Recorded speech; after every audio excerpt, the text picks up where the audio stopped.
गुजरात के रेस्क्यू एहलकारों ने अपनी जानों को खतरे में डालकर 65 के करीब अफराद को चंद घंटों में इनको बचाया। दरिया का फ्लो इतना ज़्यादा था कि हमें एक मौके पे ये भी खदशा था कि अगर हम इनको लेके आ रहे हुए और जिस तरह लहरें और फ्लो ज़्यादा है तो ये भी हमें परेशानी थी कि बोट जो है वो टॉपल हो सकती है, ओवरटर्न हो सकती है।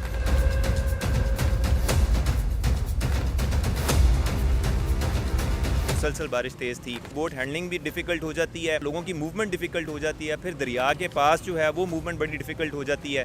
तो ये 4-5 चैलेंजेस थे जिसके लिए हमें जो है ना इस पे ऑपरेशन में दुश्वारी पेश आई। वज़ीर आला पंजाब मरियम नवाज़ ने जिन जवानों ने अपनी जान पर खेल कर इन 65 अफराद को बचाया है उनके लिए शाबाशी के लिए एक ट्वीट कर दी। CM की तरफ से भी करीब फाइनेंशियल अवार्ड है, उसमें भी एक अच्छी खुशखबरी रेस्क्यू एहलकारों के लिए ज़रूर आएगी। हमारी जो डिप्टी कमिश्नर हैं मैडम नूर सुरखपुर बज़ाते खुद गई, तारीफ़ी असनाद भी दी।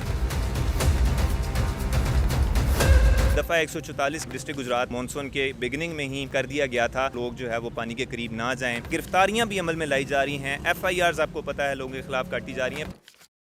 आप देख रहे हैं सब तक न्यूज़ और मैं हूं अब्दुल इस्लाम मिर्जा। नाज़रीन, पंजाब भर में मानसून के कड़ाकेदार स्पेल से जहां पर लोग शराबी सूरत हाल में कहीं की जाने जा रही हैं, वहीं पर लैंडस्लाइडिंग से लोग मौत के मुंह में जा रहे हैं। वहीं पर गुजरात में दरियाई तवी में ऊंचे दर्जे के सैलाबी सूरत हाल, गुजरात के रेस्क्यू एहलकारों ने अपनी जानों को खतरे में डालकर 65 के करीब अफराद को चंद घंटों में कैसे बचाया। मेरे साथ मौजूद हैं रेस्क्यू 1112 के डिस्ट्रिक्ट ऑफिसर उमर गुमन साहब, उनसे जानते हैं। उमर साहब, ये बताइएगा कैसे ही आप लोगों ने इस चंद घंटों में इनको बचाया? जी, इनके बारे में हमें इतला मिली थी कि ये पानी का फ़्लो दरियाई तवी में ज़्यादा होने की वजह से जो दूसरा एंड है, फार्दर एंड है रिवर का, वहाँ फंस गए थे। और ये अपनी वो, जैसे आपको पता है कि हमारे यहाँ के लोग जो हैं वहाँ परली साइड पे, दरियाई तवी की दूसरी साइड पे उनकी ज़मीनें हैं, उनके डेरे हैं, उनका माल मवेशी है वहाँ।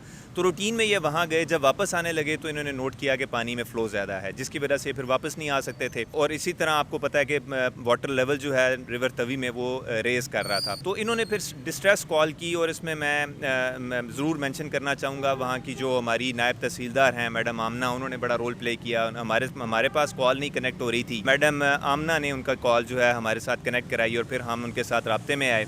और फिर हमने जो है वो 2 टीम्स भेजी, 2 कश्तियों के ऊपर 14 के करीब एहलकार मेरे गए और उन्होंने वहाँ से जाके उनको इवैक्यूएट किया। अच्छा, उधर रेस्क्यू में उस वक्त बारिश भी बड़ा स्पेल चल रहा था, तो उस वक्त कैसे आपके लड़कों ने मैनेज किया? क्या मुश्किलात थी रेस्क्यू एहलकारों को? जी, सबसे ज़्यादा तो ये था कि ये, जैसे आप जानते हैं कि जो रिवर तवी है इसके अंदर बड़ा जो फ़्लो है वाटर का वो बड़ा स्पीडी होता है, मतलब it's like flash flood in river Tawi. तो सबसे बड़ा चैलेंज तो हमारे लिए ये था कि वो फ्लैश फ्लड के अंदर से, बड़े स्पीडी वाटर के अंदर से दरिया को क्रॉस करना, फिर ये जो लोग फंसे हुए थे इन तक एक्सेस हासिल करना, फिर इनको सेफली वापस लेकर आना, क्योंकि दरिया का फ़्लो इतना ज़्यादा था कि हमें एक मौके पे ये भी खदशा था कि अगर हम इनको लेके आ रहे हुए और जिस तरह लहरें और फ्लो ज़्यादा है तो ये भी हमें परेशानी थी कि बोट जो है वो टॉपल हो सकती है, ओवरटर्न हो सकती है। तो ये एक सबसे बड़ा इशू था। दूसरा, आपको जैसे मालूम है, कल भी हम फील्ड में गए, आप भी हमारे साथ थे, तो हमने ये नोट किया कि वहाँ बारिश बहुत तेज़ थी, मुसलसल बारिश तेज़ थी। इस तरह की सिचुएशन में फिर ऑब्वियसली बोट हैंडलिंग भी डिफ़िकल्ट हो जाती है, फिर इसी तरह लोगों की मूवमेंट डिफ़िकल्ट हो जाती है, फिर दरिया के पास जो है वो मूवमेंट बड़ी डिफ़िकल्ट हो जाती है।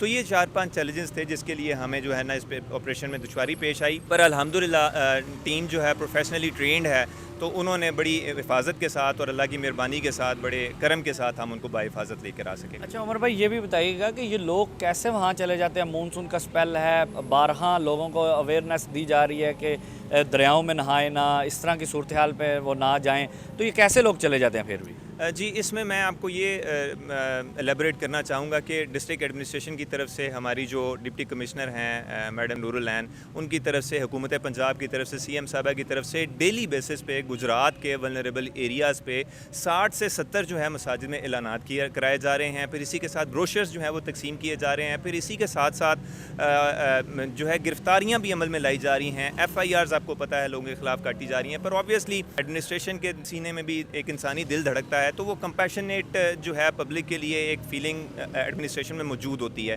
तो हम कोशिश करते हैं कि हम FIRs या गिरफ्तारियाँ जो हैं वो ना करें और लोगों को सिर्फ अवेयर करें।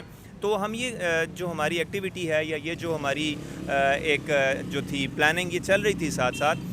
यहाँ अभी स्पेसिफ़िकली अगर ये तवी वाले मकाम पे जहाँ कल हमने ऑपरेशन किया उसकी बात की जाए तो इस तरह हुआ कि जो तवी है वो आपको पता है कि उसमें आम दिनों के अंदर वाटर फ्लो रेट इतना हाई नहीं होता, बल्कि नेग्लिजिबल वाटर फ्लो रेट होता है। तो ये लोग अपनी रूटीन के मुताबिक अपनी माल मवेशी को देखने, अपनी ज़मीनों को देखने दूसरी साइड पे गए और एकदम जो है तवी में पीछे आपको पता है कि आज़ाद कश्मीर, गिलगित बल्तिस्तान और KPK में, इसी तरह जो इंडियन ऑक्यूपाइड कश्मीर है, अखनौर, वहाँ बहुत ज़्यादा मामूल से बहुत ज़्यादा बारिशें हुई और वहाँ भी फ्लडिंग हुई। उसी नतीजे में पानी जो है बड़ा फ्लैश फ्लड की तरह दरिया तवी में आ गया।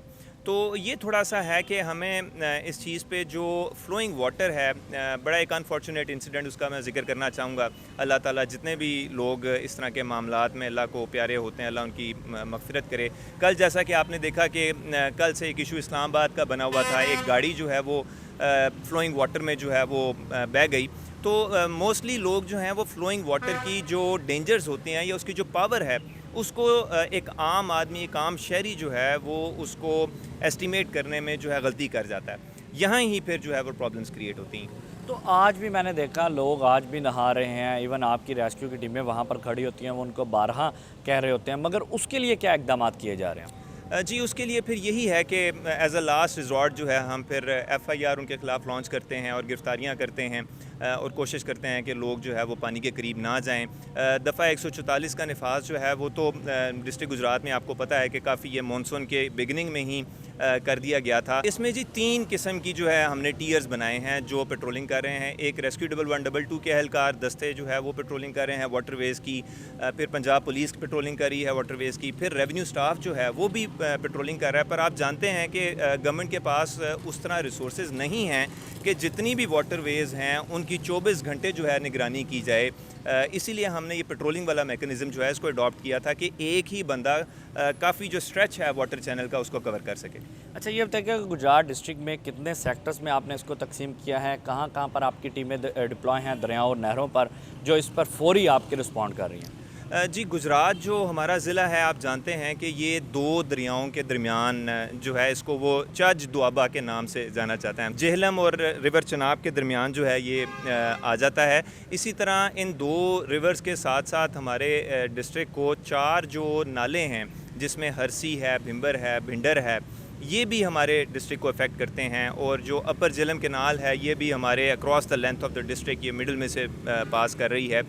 तो इस चीज़ को मद्देनज़र रखते हुए हमने रिवर चनाब जो कि ज़्यादा वल्नरेबल है, जो कि ज़्यादा वाटर कैपेसिटी कैरी करता है और जिसके अंदर अगर फ्लडिंग होती है तो ज़्यादा जो है नुकसानात का ख़दशा है, तो across the length of river Chenab जो कि तकरीबन 60-61 किलोमीटर के करीब बनता है, हमने 4 जो हैं अपने पॉइंट्स बनाए हैं, जिसमें सुरखपुर है, कोट गुलाम है, उसके बाद सम्मा है, उसके बाद नथू कोट है और इसी तरह रिवर झेलम के पास जो है हमने खदरियाला के मकाम पर जो है अपना बोटिंग पॉइंट इस्टेब्लिश किया हुआ है। अच्छा, ये बताइएगा कि गुजरात में जिस तरह आपकी ये मानसून के साथ आपकी दीगर एक्टिविटीज़ भी चल रही होती हैं, RTA चल रहा होता है, रोड साइड एक्सीडेंट होता है, उसके साथ दीगर सरगर्मियाँ चलें, उसको कैसे डील कर रहे हैं गुजरात के रेस्क्यू का?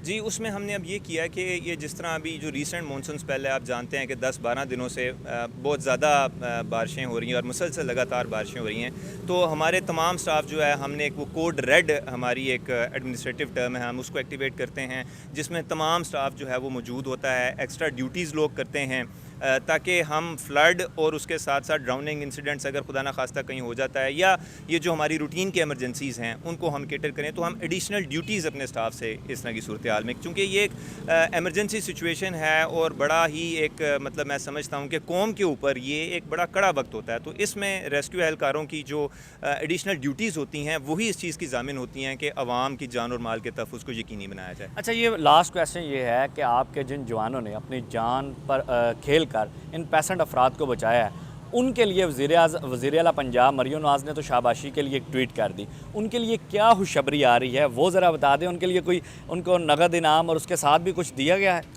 जी, मैं इसमें हमारी जो डिप्टी कमिश्नर हैं मैडम नूर, उनका बहुत मशकूर हूँ। उन्होंने कल जब ये सारा इंसिडेंट हुआ और फ़ौरी तौर पे उनको इतला दी गई, तो उन्होंने फ़ौरी तौर पे ही इनिशिएटिव लिया और उन्होंने कहा कि I would like to go personally and meet the staff who are involved in this rescue operation on the spot. वो अपने ऑफिस से उठी और आप जानते हैं काफ़ी मुसाफत है DC ऑफिस से जो सुरखपुर है उसकी काफ़ी मुसाफत है, तो मैडम ने अपना और साथ ADCR साहब भी मौजूद थे, फिर इन सब अफसरान ने सुरखपुर खुद बज़ाते ख़ुद गई मैम, और मैम ने वहाँ जाके जो तारीफ़ी असनाद भी दी, और इसके साथ साथ गवर्नमेंट ऑफ पंजाब और मैडम सीएम की तरफ से भी इंशाल्लाह उस पर काम जारी है। अनकरीब फाइनेंशियल जो एक अवार्ड है उसमें भी एक अच्छी खुशखबरी रेस्क्यू एहलकारों के लिए ज़रूर आएगी। नाज़रीन, आपने सुना गुजरात के रेस्क्यू जवानों के आज भी इस कड़ाकेदार मानसून में हौसले बुलंद हैं और आज भी वो फील्ड में मौजूद हैं। अपनी जानों पर खेलने के बावजूद वो रेस्क्यू एहलकार इस वक्त दरियाओं में लोगों की जानें बचाने के लिए मौजूद हैं।